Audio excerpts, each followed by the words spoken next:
ನಮಸ್ಕಾರ ಸ್ನೇಹಿತರೆ, ಇವತ್ತಿನ ವಿಡಿಯೋಗೆ ತಮ್ಮೆಲ್ಲರಿಗೂ ಸ್ವಾಗತ. ಸ್ನೇಹಿತರೆ, ಇವತ್ತಿನ ಈ ವಿಡಿಯೋ ಕರ್ಕ ರಾಶಿಯವರ ಹಿಂದಿನ ಜನ್ಮದ ಬಗ್ಗೆ ಇರಲಿದೆ. ಜ್ಯೋತಿಷ ಶಾಸ್ತ್ರದ ಪ್ರಕಾರ ಕರ್ಕ ರಾಶಿಯವರು ತಮ್ಮ ಹಿಂದಿನ ಜನ್ಮದಲ್ಲಿ ಕುಟುಂಬ ಸಂಬಂಧಗಳು ಮತ್ತು ಕರ್ತವ್ಯಗಳನ್ನು ಅತಿ ಮಹತ್ವವಾಗಿಟ್ಟುಕೊಂಡ ವ್ಯಕ್ತಿಗಳಾಗಿದ್ದರು. ಅವರು ಮನೆಯ ಜವಾಬ್ದಾರಿ ಹೊತ್ತುಕೊಂಡವರಾಗಿರಬಹುದು, ಆಶ್ರಮದಲ್ಲಿ ಸೇವೆ ಮಾಡಿದವರಾಗಿರಬಹುದು, ಅಥವಾ ರಾಜ ಮನೆತನದ ರಾಣಿ ಮಾತೆ ಅಥವಾ ರಕ್ಷಣಕರ ಸ್ಥಾನದಲ್ಲಿದ್ದವರಾಗಿರಬಹುದು. ಅವರ ಜೀವನ ಇತರರ ಆರೈಕೆ, ಪೋಷಣೆ ಮತ್ತು ತ್ಯಾಗದಿಂದ ತುಂಬಿರುತ್ತಿತ್ತು. ಆದರೆ ಅದರ ಜೊತೆಗೆ ಅವರಿಗೆ ಭಾವನಾತ್ಮಕ ನೋವು ಮತ್ತು ವಿಯೋಗವನ್ನು ಸಹ ಅನುಭವಿಸಬೇಕಾಗಿತ್ತು. ಅದಕ್ಕಾಗಿ ಈ ಜನ್ಮದಲ್ಲಿ ಕರ್ಕ ರಾಶಿಯವರು ತಮ್ಮ ಸಂಬಂಧಗಳನ್ನು ಯಾವುದೇ ರೀತಿಯಲ್ಲೂ ಮುರಿಯಲು ಬಯಸುವುದಿಲ್ಲ. ಅವರು ಸದಾ ತಮ್ಮ ಕುಟುಂಬ ಮತ್ತು ಪ್ರಿಯ ಜನರ ರಕ್ಷಣೆಗಾಗಿ ನಿಂತುಕೊಳ್ಳುತ್ತಾರೆ. ಇಂದು ನಾವು ನಿಮ್ಮ ಮುಂದೆ ಆ ರಹಸ್ಯವನ್ನು ಬಹಿರಂಗಪಡಿಸುತ್ತಿದ್ದೇವೆ. ಅದು ನಿಮ್ಮ ಜೀವನವನ್ನು ಅರ್ಥ ಮಾಡಿಕೊಳ್ಳುವ ಕೀಲಿ. ನಿಮ್ಮ ಹಿಂದಿನ ಜನ್ಮದ ಕರ್ಮಗಳು ಹೇಗೆ ನಿಮ್ಮ ಇಂದಿನ ಪ್ರೇಮ, ಹಣ, ಕುಟುಂಬ, ಉದ್ಯೋಗ ಮತ್ತು ಆರೋಗ್ಯದ ಮೇಲೆ ಪ್ರಭಾವ ಬೀರುತ್ತದೆ ಎಂಬುದನ್ನು ನಾವು ವಿವರಿಸುತ್ತೇವೆ. ಆದ್ದರಿಂದ ಸ್ನೇಹಿತರೆ, ವಿಡಿಯೋವನ್ನು ಕೊನೆವರೆಗೂ ನೋಡಿ, ಏಕೆಂದರೆ ಮುಂದಿನ ಕ್ಷಣಗಳಲ್ಲಿ ನೀವು ಕೇಳಲಿರುವ ಕೇವಲ ಜ್ಯೋತಿಷ್ಯವಲ್ಲ, ಅದು ನಿಮ್ಮ ಆತ್ಮದ ಅಜ್ಞಾತ ಕಥೆಯಾಗಿದ್ದು ನಿಮ್ಮ ನಿಜವಾದ ಸ್ವರೂಪದ ಪರಿಚಯವನ್ನು ಮೂಡಿಸುತ್ತದೆ. ವಿಡಿಯೋದ ಎರಡನೇ ಭಾಗದಲ್ಲಿ ನಾವು ಕರ್ಕ ರಾಶಿಯವರ ಇಂದಿನ ಜೀವನವನ್ನು ಸುಗಮಗೊಳಿಸುವ ಕೆಲವು ಅತ್ಯಂತ ಪರಿಣಾಮಕಾರಿ ಉಪಾಯಗಳನ್ನು ತಿಳಿಸುತ್ತೇವೆ. ಆದರೆ ಅದಕ್ಕಿಂತ ಮೊದಲು ಸ್ನೇಹಿತರೆ, ನೀವು ಕೂಡ ಲಕ್ಷ್ಮೀ ದೇವಿಯ ಆಶೀರ್ವಾದವನ್ನು ನಿಮ್ಮ ಮೇಲೆ ಸದಾ ಇರಲು ಬಯಸಿದರೆ ಈ ವಿಡಿಯೋಗೆ ಒಂದು ಲೈಕ್ ಮಾಡಿ, ನಮ್ಮ ಚಾನಲ್ ಅನ್ನು ಸಬ್ಸ್ಕ್ರೈಬ್ ಮಾಡಿ ಹಾಗೂ ಕಮೆಂಟ್ ಬಾಕ್ಸ್ನಲ್ಲಿ ಜೈ ಲಕ್ಷ್ಮೀ ದೇವಿ ಮತ್ತು ಜೈ ಶ್ರೀರಾಮ್ ಎಂದು ತಪ್ಪದೇ ಬರೆಯಿರಿ. ಮೊದಲನೇ ರಹಸ್ಯವೆಂದರೆ, ಕರ್ಕ ರಾಶಿಯವರ ಅಚೇತನ ಮನಸ್ಸಿನಲ್ಲಿ ಅವರ ಹಿಂದಿನ ಜನ್ಮದ ಸ್ಮೃತಿಗಳು ಇನ್ನೂ ಜೀವಂತವಾಗಿವೆ. ಅದಕ್ಕಾಗಿ ಅವರು ಅನೇಕ ಬಾರಿ ಯಾವುದೇ ಕಾರಣವಿಲ್ಲದೆ ಭಾವನಾತ್ಮಕವಾಗುತ್ತಾರೆ. ಯಾರಾದರೂ ದುಃಖದಲ್ಲಿದ್ದರೆ ತಕ್ಷಣ ಅವರ ನೋವನ್ನು ಅನುಭವಿಸುತ್ತಾರೆ ಮತ್ತು ಹಲವು ವೇಳೆ ಅವರು ಎಂದಿಗೂ ಕಂಡಿಲ್ಲದ ಅಥವಾ ಕೇಳದ ಘಟನೆಗಳ ಜೊತೆ ಮನಸ್ಸಿನಲ್ಲಿ ಆಳವಾದ ನಂಟು ಬೆಳೆಸುತ್ತಾರೆ. ಹೀಗೇನೋ ಅವರಿಗೆ ಅದು ಎಲ್ಲವೂ ಮೊದಲೇ ಗೊತ್ತಿದ್ದಂತೆ ಅನ್ನಿಸುತ್ತದೆ. ಈ ಜನ್ಮದಲ್ಲಿ ಅವರ ಜೀವನವು ಹಿಂದಿನ ಜನ್ಮದ ಅಪೂರ್ಣ ಸಂಬಂಧಗಳನ್ನು ಪೂರೈಸುವ ಮತ್ತು ಆತ್ಮಕ್ಕೆ ಶಾಂತಿ ನೀಡುವ ದಿಕ್ಕಿನಲ್ಲಿ ಸಾಗುತ್ತದೆ. ಆದ್ದರಿಂದ ನೀವು ಕರ್ಕ ರಾಶಿಯವರಾಗಿದ್ದರೆ ತಿಳಿದುಕೊಳ್ಳಿ, ನಿಮ್ಮ ಆತ್ಮವು ಹಿಂದಿನ ಜನ್ಮದಲ್ಲಿ ಬಹಳಷ್ಟು ತ್ಯಾಗ, ಸೇವೆ ಮತ್ತು ಪ್ರೀತಿ ನೀಡಿದೆ. ಅದಕ್ಕಾಗಿಯೇ ಈ ಜನ್ಮದಲ್ಲಿ ನಿಮಗೆ ಭಾವನೆಗಳ ಆಳವನ್ನು ಅರ್ಥ ಮಾಡಿಕೊಳ್ಳುವ ಶಕ್ತಿ ಹಾಗೂ ಇತರರ ಜೀವನದಲ್ಲಿ ಬೆಳಕನ್ನು ಹರಡುವ ವರದಾನ ದೊರಕಿದೆ. ಎರಡನೇ ರಹಸ್ಯವೆಂದರೆ, ಕರ್ಕ ರಾಶಿಯವರು ಪ್ರೀತಿಯಲ್ಲಿ ಬಿದ್ದಾಗ ಅವರು ಅದನ್ನು ಕೇವಲ ಆಕರ್ಷಣೆ ಅಥವಾ ಮೋಹದ ಮಟ್ಟದಲ್ಲಿ ಅನುಭವಿಸುವುದಿಲ್ಲ. ಅವರೊಳಗಿನ ಪ್ರೀತಿ ಆತ್ಮದಿಂದ ಉದ್ಭವವಾಗಿರುತ್ತದೆ. ಇದಕ್ಕೆ ಕಾರಣವೆಂದರೆ ಅವರ ಹಿಂದಿನ ಜನ್ಮದಲ್ಲಿ ಅವರ ಪ್ರೀತಿ ಅಪೂರ್ಣವಾಗಿತ್ತು. ಅವರ ಆತ್ಮಕ್ಕೆ ಬೇಕಾದ ತೃಪ್ತಿ ದೊರಕಿರಲಿಲ್ಲ. ಆ ಅಪೂರ್ಣತೆ ಇಂದಿನ ಜನ್ಮದಲ್ಲಿ ಅವರನ್ನು ತಮ್ಮ ಸಂಗಾತಿಯ ಬಗ್ಗೆ ಅಸಾಧಾರಣವಾಗಿ ಸಮರ್ಪಿತರನ್ನಾಗಿ ಮಾಡಿದೆ. ಆದರೆ ಇದರ ಒಂದು ಸವಾಲು ಸಹ ಇದೆ. ಹಿಂದಿನ ಜನ್ಮದ ನೋವಿನ ನೆರಳು ಅವರ ಮನಸ್ಸಿನಲ್ಲಿ ಅಜ್ಞಾತ ಭಯದ ರೂಪದಲ್ಲಿ ಉಳಿದಿದೆ. ಕರ್ಕ ರಾಶಿಯವರು ಅನೇಕ ಬಾರಿ ಯಾವುದೇ ಸ್ಪಷ್ಟ ಕಾರಣವಿಲ್ಲದೆ ತಮ್ಮ ಸಂಬಂಧಗಳಲ್ಲಿ ಅಸುರಕ್ಷತೆ ಅನುಭವಿಸುತ್ತಾರೆ. ಅವರಿಗೆ ಸದಾ ಒಂದು ಭಯ ಇರುತ್ತದೆ, ನನ್ನ ಸಂಗಾತಿ ನನ್ನಿಂದ ದೂರ ಹೋಗಿಬಿಡಬಹುದೇ ಅಥವಾ ಈ ಸಂಬಂಧ ಮುರಿಯಬಹುದೇ ಎಂಬಂತೆ. ಈ ಅಡಗಿದ ಭಯವೇ ಅವರ ಹಿಂದಿನ ಜನ್ಮದ ಪರಂಪರೆಯಿಂದ ಬಂದಿರುವುದು. ಅದಕ್ಕಾಗಿ ಅವರು ತಮ್ಮ ಪ್ರೇಮಿ ಅಥವಾ ಜೀವನ ಸಂಗಾತಿಯೊಂದಿಗೆ ಬಹಳ ಆಳವಾದ ನಂಟು ಬೆಳೆಸುತ್ತಾರೆ ಮತ್ತು ಹಲವು ವೇಳೆ ಅತಿಯಾಗಿ ಭಾವನಾತ್ಮಕರಾಗುತ್ತಾರೆ. ಮೂರನೇ ರಹಸ್ಯವೆಂದರೆ, ಕರ್ಕ ರಾಶಿಯ ಅಧಿಪತಿ ಚಂದ್ರನಾಗಿರುವುದರಿಂದ ಇವರ ದಾಂಪತ್ಯ ಜೀವನದ ಮೇಲೆ ಆಳವಾದ ಪ್ರಭಾವ ಬೀರುತ್ತದೆ.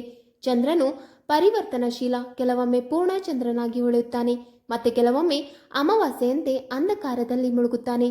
ಇದೇ ರೀತಿಯ ಏರುಪೇರುಗಳು ಕರ್ಕ ರಾಶಿಯವರ ವಿವಾಹಿತ ಜೀವನದಲ್ಲಿಯೂ ಕಾಣಿಸಿಕೊಳ್ಳುತ್ತವೆ. ಕೆಲ ಸಮಯದಲ್ಲಿ ಇವರ ಸಂಬಂಧಗಳಲ್ಲಿ ಪ್ರೀತಿ ಮತ್ತು ಸಮರ್ಪಣೆಯ ಆಳ ತುಂಬಿರುತ್ತದೆ. ಆದರೆ ಮತ್ತೊಮ್ಮೆ ಸಣ್ಣ ಸಣ್ಣ ವಿಷಯಗಳಲ್ಲಿಯೇ ಅಸಮಜ್ಜಿ ಮತ್ತು ಅಂತರ ಉಂಟಾಗುತ್ತದೆ. ಹಿಂದಿನ ಜನ್ಮದಲ್ಲಿ ಕರ್ಕ ರಾಶಿಯವರು ತಮ್ಮ ಕುಟುಂಬ ಮತ್ತು ಸಂಬಂಧಗಳನ್ನು ಉಳಿಸಲು ತಮ್ಮನ್ನು ತಾವು ತ್ಯಾಗ ಮಾಡುತ್ತಿದ್ದರು. ಅನೇಕ ಬಾರಿ ಅವರು ತಮ್ಮ ಆಸೆಗಳು ಮತ್ತು ಕನಸುಗಳನ್ನು ಬಲಿ ನೀಡಿ ಇತರರ ಜೀವನವನ್ನು ಸುಧಾರಿಸಲು ಪ್ರಯತ್ನಿಸಿದರು. ಈ ತ್ಯಾಗದ ಸಂಸ್ಕಾರಗಳು ಇಂದಿನ ಜನ್ಮದಲ್ಲಿಯೂ ಇವರ ಜೊತೆ ಬಂದಿವೆ. ಅದಕ್ಕಾಗಿ ವಿವಾಹದ ನಂತರ ಕರ್ಕ ರಾಶಿಯವರು ತಮ್ಮ ಜೀವನ ಸಂಗಾತಿ ಮತ್ತು ಕುಟುಂಬವನ್ನು ಜೀವನದ ಕೇಂದ್ರ ಬಿಂದುವಾಗಿ ಇಡುತ್ತಾರೆ. ಆದರೆ ಈ ತ್ಯಾಗದ ಸ್ವಭಾವವೇ ಕೆಲವೊಮ್ಮೆ ಇವರಿಗೆ ನೋವು ತರಬಹುದು. ಅವರು ಎದುರಿನವರಿಂದ ಅದೇ ಮಟ್ಟದ ಪ್ರೀತಿ ಅಥವಾ ಗೌರವವನ್ನು ಪಡೆದಾಗ ಅವರ ಮನಸ್ಸು ಮುರಿದು ಹೋಗುತ್ತದೆ. ಜ್ಯೋತಿಷಾಸ್ತ್ರ ಪ್ರಕಾರ ಈ ಎಲ್ಲವೂ ಹಿಂದಿನ ಜನ್ಮದ ಕರ್ಮಗಳ ಪ್ರತಿಧ್ವನಿಯಾಗಿದೆ. ಅವರ ಆತ್ಮ ಇನ್ನೂ ಸಮತೋಲನವನ್ನು ಹುಡುಕುತ್ತಿದೆ.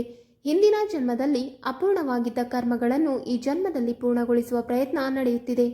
ನಾಲ್ಕನೆಯ ರಹಸ್ಯವೆಂದರೆ ಕರ್ಕ ರಾಶಿಯವರು ತಮ್ಮ ಹಿಂದಿನ ಜನ್ಮದಲ್ಲಿ ತ್ಯಾಗ ಮತ್ತು ಸೇವಾ ಭಾವದಿಂದ ಕೂಡಿದ ಜೀವನವನ್ನು ನಡೆಸಿದವರಾಗಿರಬಹುದು, ಅಥವಾ ಕುಟುಂಬ ಮತ್ತು ಸಮಾಜದ ಜವಾಬ್ದಾರಿಗಳನ್ನು ನಿಭಾಯಿಸಲು ತಮ್ಮ ಸಂಪತ್ತನ್ನು ಬಳಸಿದವರಾಗಿರಬಹುದು. ಕೆಲವರು ಇತರರ ಸಹಾಯಕ್ಕಾಗಿ ತಮ್ಮ ಆಸ್ತಿಯನ್ನು ದಾನ ಮಾಡಿದವರು. ಕೆಲವರು ರಾಜಮನೆತನದಲ್ಲಿ ಅಥವಾ ಶ್ರೀಮಂತ ಕುಲದಲ್ಲಿ ಜನಿಸಿದರು. ಕೊನೆಯಲ್ಲಿ ಹಣದ ಮೋಹವನ್ನು ತ್ಯಜಿಸಿ ಸೇವಾ ಮತ್ತು ತ್ಯಾಗದ ದಾರಿಯನ್ನು ಹಿಡಿದವರು. ಮತ್ತೊಬ್ಬರು ಹಣವನ್ನು ಗಳಿಸಿದರೂ ಅದನ್ನು ಸರಿಯಾದ ಸಂರಕ್ಷಿಸಲು ವಿಫಲರಾದರು. ಪರಿಣಾಮವಾಗಿ ಅವರ ಜೀವನದಲ್ಲಿ ಆರ್ಥಿಕ ಸುರಕ್ಷತೆ ಉಂಟಾಯಿತು. ಈ ಎಲ್ಲದರ ಪ್ರಭಾವ ಇಂದಿನ ಜನ್ಮದಲ್ಲೂ ಕರ್ಕ ರಾಶಿಯವರಲ್ಲಿ ಸ್ಪಷ್ಟವಾಗಿ ಕಾಣಿಸುತ್ತದೆ. ಈ ಜನ್ಮದಲ್ಲಿ ಅವರು ಹಣದ ವಿಷಯದಲ್ಲಿ ತುಂಬಾ ಸಂವೇದನಶೀಲರಾಗಿರುತ್ತಾರೆ. ಅವರು ಹಣವನ್ನು ಕೇವಲ ತಮ್ಮಿಗಾಗಿ ಮಾತ್ರವಲ್ಲ, ತಮ್ಮ ಸಂಪೂರ್ಣ ಕುಟುಂಬದ ಭದ್ರತೆಗೆ ಸಂಪಾದಿಸುತ್ತಾರೆ ಮತ್ತು ಉಳಿಸುತ್ತಾರೆ. ಇವರ ಮನಸ್ಸಿನಲ್ಲಿ ಯಾವಾಗಲೂ ಭವಿಷ್ಯದಲ್ಲಿ ಯಾವುದಾದರೂ ಸಂಕಷ್ಟ ಬರುತ್ತಾ ಸಾಧ್ಯತೆ ಇದೆ ಎಂಬ ಅಡಗಿದ ಭಯ ಇರುತ್ತದೆ. ಇದು ಹಿಂದಿನ ಜನ್ಮದಿಂದ ಬಂದ ಆತ್ಮದ ಸಂಸ್ಕಾರ. ಅದಕ್ಕಾಗಿ ಕರ್ಕ ರಾಶಿಯವರು ತಮ್ಮ ಆದಾಯದ ಒಂದು ಭಾಗವನ್ನು ಉಳಿಸಲು, ಮನೆ ಕಟ್ಟಲು ಅಥವಾ ಭೂಮಿ ಆಸ್ತಿ ಹೂಡಿಕೆಗೆ ಉಪಯೋಗಿಸಲು ಇಷ್ಟಪಡುತ್ತಾರೆ. ಆದರೆ ಕೆಲವೊಮ್ಮೆ ಹಣ ಸಂಪಾದನೆಗೆ ಬಂದ ಅವಕಾಶಗಳು ಕೈತಪ್ಪಿ ಹೋಗುತ್ತವೆ. ಇದು ಹಿಂದಿನ ಜನ್ಮದ ಅಪೂರ್ಣ ಕರ್ಮಗಳ ಪರಿಣಾಮವಾಗಿದೆ. ಹಿಂದಿನ ಜನ್ಮದಲ್ಲಿ ಯಾರಾದರೂ ತಮ್ಮ ಆಸ್ತಿಯನ್ನು ದಾನ ಮಾಡಿದರೆ ಅಥವಾ ಇತರರಿಗಾಗಿ ತ್ಯಾಗ ಮಾಡಿದರೆ, ಈ ಜನ್ಮದಲ್ಲೂ ಅವರ ಆತ್ಮ ಅದೇ ದಾನದ ಮತ್ತು ಸೇವೆಯ ಮಾರ್ಗದತ್ತ ಆಕರ್ಷಿತವಾಗುತ್ತದೆ. ಅವರು ಹಣ ಸಂಪಾದಿಸುತ್ತಾರೆ, ಆದರೆ ಅದರ ಒಂದು ಭಾಗ ಯಾವಾಗಲೂ ಇತರರ ಸಹಾಯಕ್ಕಾಗಿ ಹೋಗುತ್ತದೆ. ಇದೇ ಕಾರಣದಿಂದ ಕರ್ಕ ರಾಶಿಯವರು ಯಾರಾದರೂ ಸಂಕಷ್ಟದಲ್ಲಿದ್ದರೆ ತಕ್ಷಣ ಆರ್ಥಿಕವಾಗಿ ಸಹಾಯ ಮಾಡಲು ಹಿಂಜರಿಯುವುದಿಲ್ಲ. ಐದನೇ ರಹಸ್ಯವೆಂದರೆ ಕರ್ಕ ರಾಶಿಯವರಿಗೆ ಮನೆ ಮತ್ತು ಆಸ್ತಿಯು ನೇರವಾಗಿ ಚಂದ್ರನ ಮತ್ತು ಅವರ ಹಿಂದಿನ ಜನ್ಮದೊಂದಿಗೆ ಸಂಬಂಧ ಹೊಂದಿದೆ. ಜ್ಯೋತಿಷ ಶಾಸ್ತ್ರದ ಪ್ರಕಾರ ಹಿಂದಿನ ಜನ್ಮದಲ್ಲಿ ಇವರ ಮನೆ ಅಥವಾ ಜಮೀನು ಕಳೆದು ಹೋಗಿದ್ದರೆ, ಈ ಜನ್ಮದಲ್ಲಿ ಅವರು ಮನೆ ಕಟ್ಟುವುದು, ಭೂಮಿ ಖರೀದಿಸುವುದು ಅಥವಾ ಆಸ್ತಿ ಸಂಗ್ರಹಿಸುವುದರತ್ತ ವಿಶೇಷ ಆಸಕ್ತಿ ತೋರಿಸುತ್ತಾರೆ. ಅವರು ನಂಬುತ್ತಾರೆ ನಿಜವಾದ ಭದ್ರತೆ ತಮ್ಮ ಮನೆ ಮತ್ತು ಕುಟುಂಬದಲ್ಲೇ ಇದೆ ಎಂದು. ಕರ್ಕ ರಾಶಿಯವರು ಅರ್ಥ ಮಾಡಿಕೊಳ್ಳಬೇಕಾದುದು ಎಂದರೆ ಹಣ ಕೇವಲ ಸಂಗ್ರಹಿಸಲು ಅಲ್ಲ, ಅದರ ಸರಿಯಾದ ಉಪಯೋಗವೇ ಆತ್ಮಕ್ಕೆ ಶಾಂತಿ ಮತ್ತು ತೃಪ್ತಿಯನ್ನು ನೀಡುತ್ತದೆ. ಹಿಂದಿನ ಜನ್ಮದ ಅನುಭವಗಳು ಇವರಿಗೆ ಈ ಪಾಠವನ್ನು ಕಲಿಸುತ್ತವೆ. ಹಣವನ್ನು ಕೇವಲ ಪ್ರದರ್ಶನ ಅಥವಾ ಸ್ವಾರ್ಥಕ್ಕಾಗಿ ಬಳಸಿದರೆ ಆತ್ಮ ಅಶಾಂತವಾಗುತ್ತದೆ. ಆದರೆ ಅದನ್ನು ಕುಟುಂಬ ಅಥವಾ ಸಮಾಜದ ಹಿತಕ್ಕಾಗಿ ಬಳಸಿದರೆ ಆತ್ಮ ತೃಪ್ತಿಯಾಗುತ್ತದೆ. ಅಂದರೆ ಇವರ ಆರ್ಥಿಕ ಜೀವನದಲ್ಲಿ ಸಮತೋಲನ ಬಹಳ ಮುಖ್ಯ. ಹಣವನ್ನು ಉಳಿಸುವುದು ಅಗತ್ಯ, ಆದರೆ ಅದನ್ನು ಸರಿಯಾದ ಸ್ಥಳದಲ್ಲಿ ಒಳ್ಳೆಯ ಕಾರ್ಯಗಳಲ್ಲಿ ಖರ್ಚು ಮಾಡುವುದು ತತ್ಫಲದಾಯಕ. ಆರನೇ ರಹಸ್ಯವೆಂದರೆ ಕರ್ಕ ರಾಶಿಯವರು ತಮ್ಮ ಹಿಂದಿನ ಜನ್ಮದಲ್ಲಿ ಕುಟುಂಬ ಮತ್ತು ಸಮಾಜಕ್ಕಾಗಿ ಮಹಾನ್ ತ್ಯಾಗ ಮಾಡಿದವರಾಗಿದ್ದರು. ಕೆಲವರು ತಮ್ಮ ಜೀವನವನ್ನೇ ಪೋಷಕರ ಸೇವೆಗೆ ಅರ್ಪಿಸಿದರು. ಮತ್ತೊಬ್ಬರು ತಮ್ಮ ಸಹೋದರ ಸಹೋದರಿಯರ ಸುಖಕ್ಕಾಗಿ ತಮ್ಮ ಕನಸುಗಳು ಮತ್ತು ಆಸೆಗಳನ್ನು ತ್ಯಜಿಸಿದ್ದರು. ಕೆಲವು ಆತ್ಮಗಳು ಸಮಾಜ ಸೇವೆಯಲ್ಲಿ ಸಂಪೂರ್ಣ ತೊಡಗಿಕೊಂಡು ಎಲ್ಲವನ್ನೂ ಬಲಿ ನೀಡಿದ್ದರು. ಅವರಿಗೆ ನಿರ್ಲಕ್ಷ್ಯ ಅಥವಾ ಏಕಾಂತದ ಅನುಭವ ಬಂದಿತ್ತು. ಈ ಎಲ್ಲ ಅನುಭವಗಳು ಇಂದಿನ ಜನ್ಮದಲ್ಲೂ ಇವರ ಸಂಬಂಧಗಳ ಮೇಲೆ ಆಳವಾದ ಪ್ರಭಾವ ಬೀರುತ್ತವೆ. ಕರ್ಕ ರಾಶಿಯವರ ಪೋಷಕರೊಂದಿಗೆ ಇರುವ ಸಂಬಂಧಗಳ ಬೇರುಗಳು ಹಿಂದಿನ ಜನ್ಮದ ಅನುಭವಗಳಿಗೆ ನೇರವಾಗಿ ಸಂಪರ್ಕಗೊಂಡಿವೆ. ಹಿಂದಿನ ಜನ್ಮದಲ್ಲಿ ಅವರು ಯಾವುದೋ ಕಾರಣದಿಂದ ತಮ್ಮ ಪೋಷಕರಿಗೆ ಸೇವೆ ಮಾಡಲು ಸಾಧ್ಯವಾಗದಿದ್ದರೆ, ಈ ಜನ್ಮದಲ್ಲಿ ಅವರ ಮನಸ್ಸಿನಲ್ಲಿ ಸ್ವಾಭಾವಿಕವಾಗಿ ಪೋಷಕರಿಗೆ ಪ್ರಗಾಢ ಪ್ರೀತಿ ಮತ್ತು ಕರ್ತವ್ಯದ ಭಾವನೆ ಹುಟ್ಟುತ್ತದೆ. ಅವರು ಯಾವ ಪರಿಸ್ಥಿತಿಯಲ್ಲಿಯೂ ತಮ್ಮ ಪೋಷಕರಿಗೆ ಸಂತೋಷ ನೀಡಬೇಕು ಎಂದು ಬಯಸುತ್ತಾರೆ. ಅದರಿಂದಾಗಿ ಎಷ್ಟೇ ಕಷ್ಟ ಅನುಭವಿಸಬೇಕಾದರೂ ಹಿಂದೇಟು ಹಾಕುವುದಿಲ್ಲ. ಆದರೆ ಹಿಂದಿನ ಜನ್ಮದಲ್ಲಿ ಪೋಷಕರೊಂದಿಗೆ ಯಾವುದಾದರೂ ಅಪೂರ್ಣ ವಾಗ್ವಾದ ಉಳಿದಿದ್ದರೆ ಅಥವಾ ಭಾವನಾತ್ಮಕ ಅಂತರ ಇದ್ದರೆ, ಈ ಜನ್ಮದಲ್ಲಿ ಕೆಲವೊಮ್ಮೆ ಕರ್ಕ ರಾಶಿಯವರು ಪೋಷಕರೊಂದಿಗೆ ಮನಸ್ತಾಪ ಅಥವಾ ಭಾವನಾತ್ಮಕ ದೂರವನ್ನು ಅನುಭವಿಸುತ್ತಾರೆ.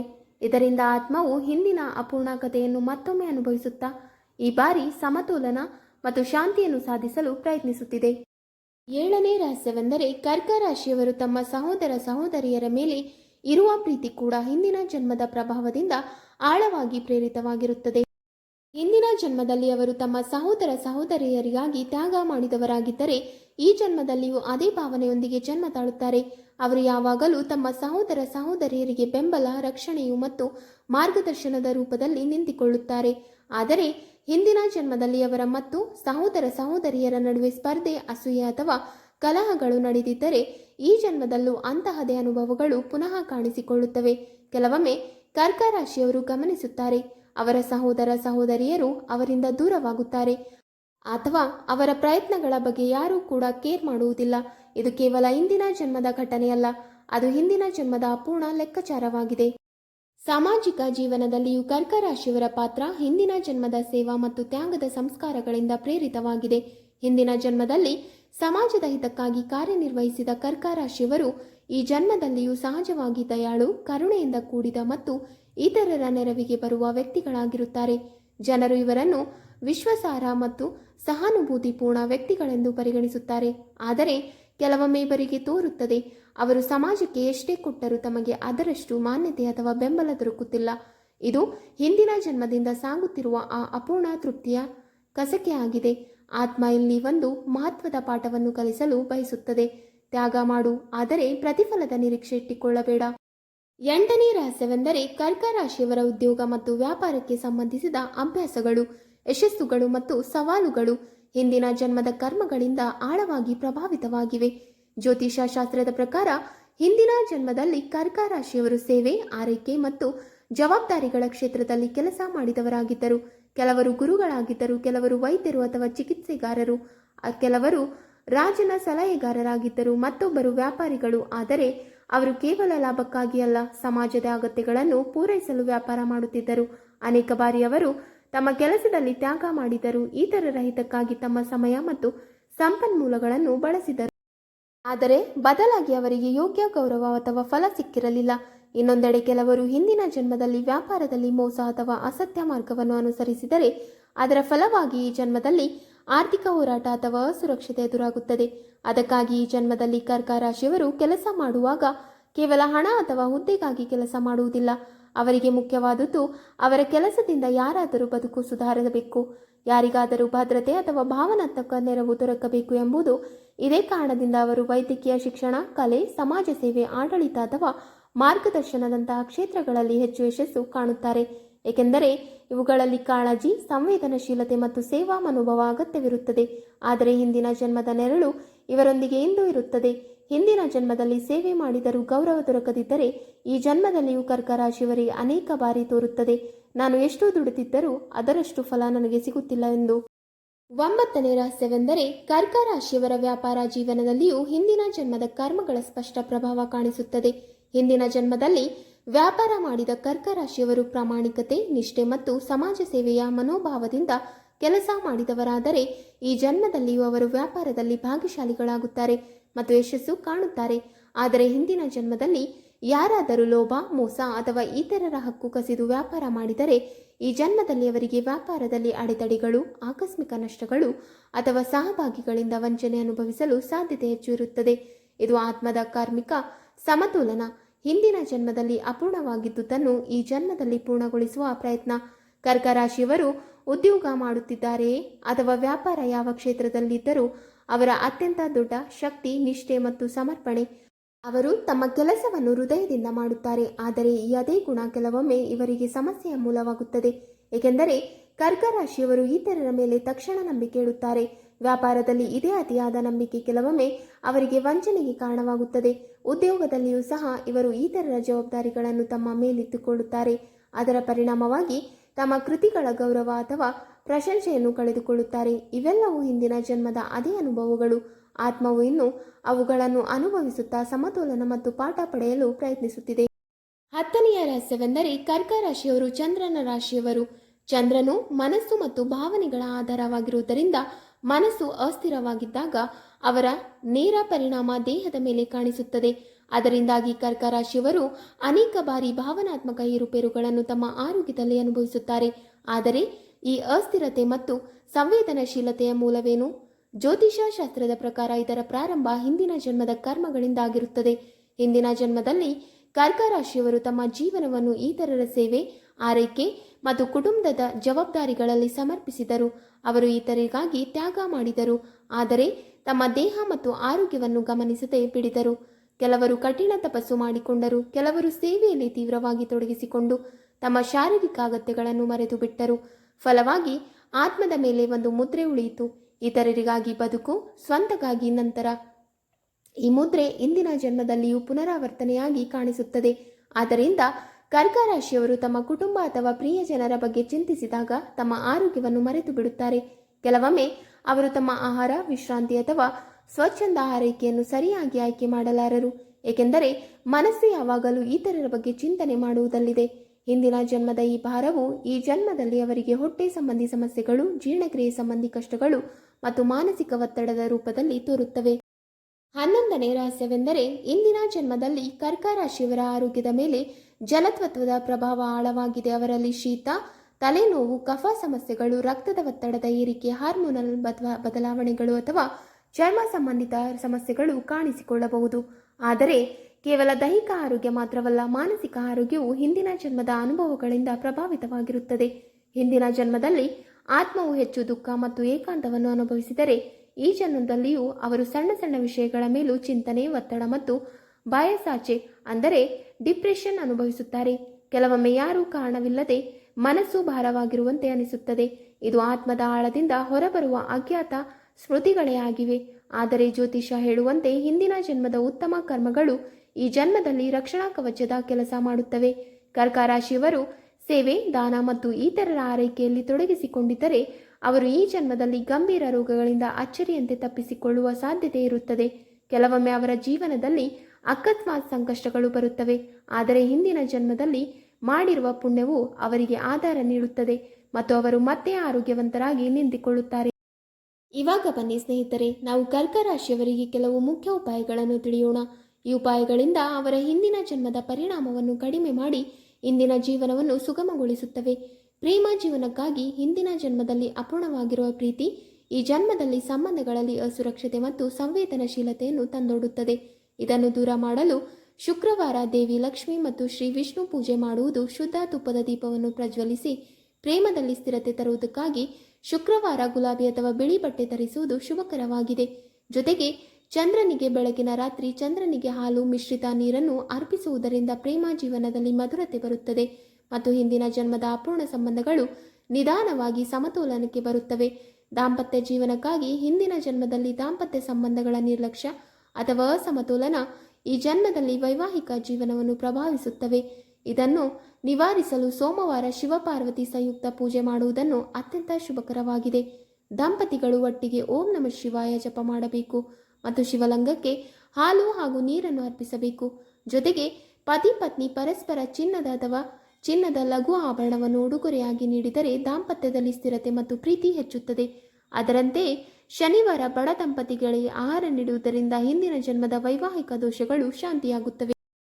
ವೀಕ್ಷಕರೇ, ನಿಮಗೆ ಈ ವಿಡಿಯೋ ಇಷ್ಟವಾದಲ್ಲಿ ವಿಡಿಯೋಗೆ ಲೈಕ್ ಮಾಡಿ, ಶೇರ್ ಮಾಡಿ ಹಾಗೂ ಕಮೆಂಟ್ ಮಾಡಿ. ಇಂತಹ ಮುಂದಿನ ವಿಡಿಯೋಸ್ಗಳಿಗಾಗಿ ನಮ್ಮ ಚಾನಲ್ ಅನ್ನು ಸಬ್ಸ್ಕ್ರೈಬ್ ಮಾಡಿ. ಧನ್ಯವಾದಗಳು.